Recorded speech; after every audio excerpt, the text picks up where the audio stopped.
All right, now we're going to go into the products. Now that you have everything signed up for, you have your Gmail address, you have your PayPal ready to go, and you have your Wix account ready to go. And this is high level.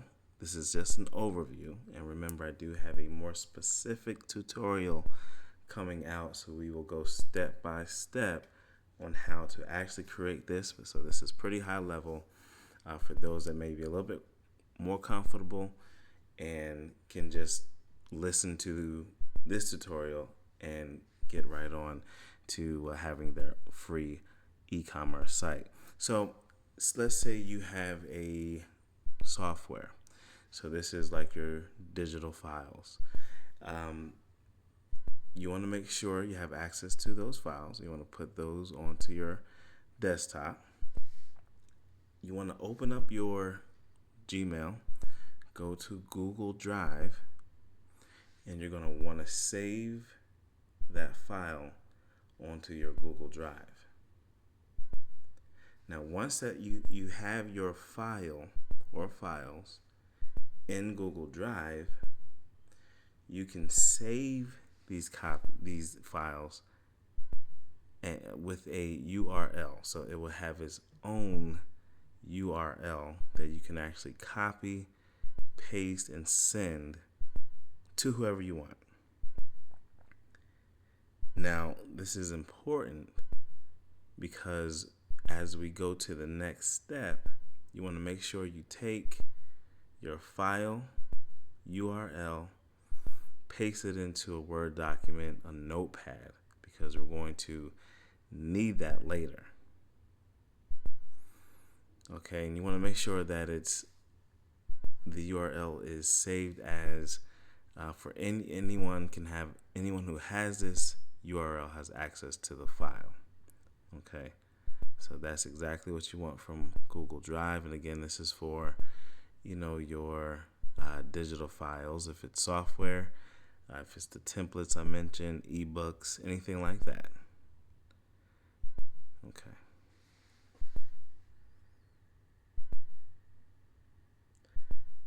Also, make sure that you are labeling the URL, especially if you have more than one. You're labeling your URL to the actual file, and then test it to make sure that when you click that URL, that it's taking you to the correct file.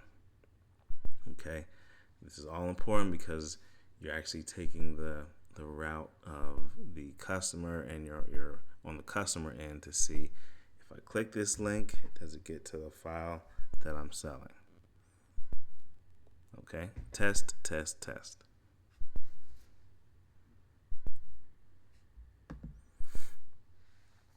All right, so now it's Wix time. Now this might be the best time that you'll have signing up for Wix and actually getting in and making your website. Now, Wix has made it a little easier for us, and this is pretty new. Like I said, I've been using Wix for years, so I wish they had this back in the day. But they have this new function called ADI function. Now, it's ADI. It's like an artificial intelligence type web page builder, and it helps you build your web pages fast. So you just enter in basic information like the name of your company, what it's about, email address for contact, phone number, and a physical address. You put in that information, and it handles it from there. And you just see it flashing and picking different templates for you. Now, the great thing about it is, if you're not happy with the templates that it chooses, you can change it. So you have the option still to go in and really specify the site to what you need. And that's again also for the content, because it will also put content on your website, and you can go in, of course, and change that too. If you don't like the ADI function, of course, you just go through the old way, the old web page builder, which is also great, and create your website that way too. Now, when you create your website, you don't have to make it so flamboyant, to begin with. Of course, you have access to it, so you can go back and, kind of, fix it up to how you want it. But for the sake of time, you create it to get your template. You have your foundation. I want you to focus on the products page. So when you get to your products page, or a page where you will sell your products, there is a button to the top left in the editor that is called lists. And in that button, what you want to do is choose any format that you want with the list. It's going to show you just little pictures of how, okay, this is how your product will display, and then there's a rectangular box for your button. Okay, you choose the one that will best display your product or service, and that's what you add to the products page. You pull over your picture, you add that to the products page. Now the button is important. You click on the button, you want to edit that button, and that button is what is actually going to create that bridge to PayPal, which will then create a bridge to your product. And all of this is going to make sense as we step along.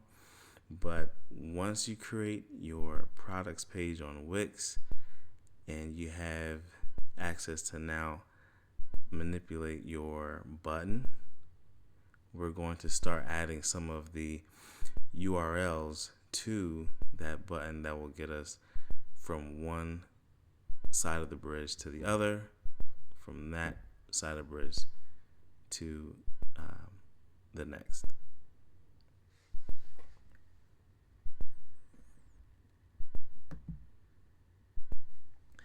Now for PayPal, this is a little bit more technical, keeping in mind that this tutorial is more high end. So on PayPal, if you're familiar with creating buttons, you're going to create a button, and this button is going to say basically, I am telling this button how much I'm going to charge for this product.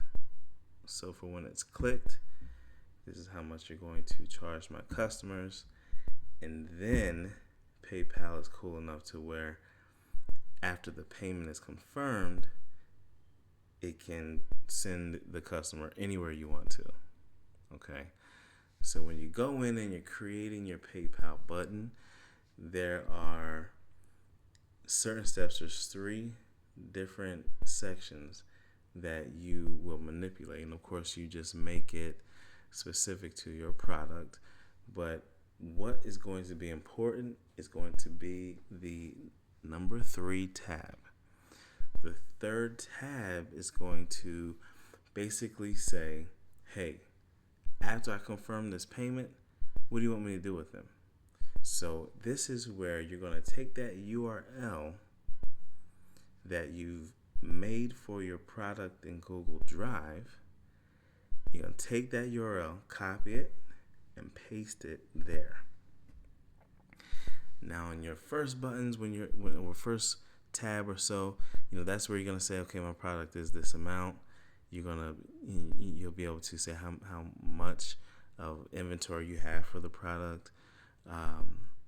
So you'll be able to customize the button for that aspect of your product. But how to get the customer to the actual product is on the 3rd tab. So number 3, you go into it. Once you see it, you take your copy your URL and you paste it there, because you're saying to PayPal, once you confirm the payment, send my customers to this link, and that link of course takes the customer to the product so they can download it.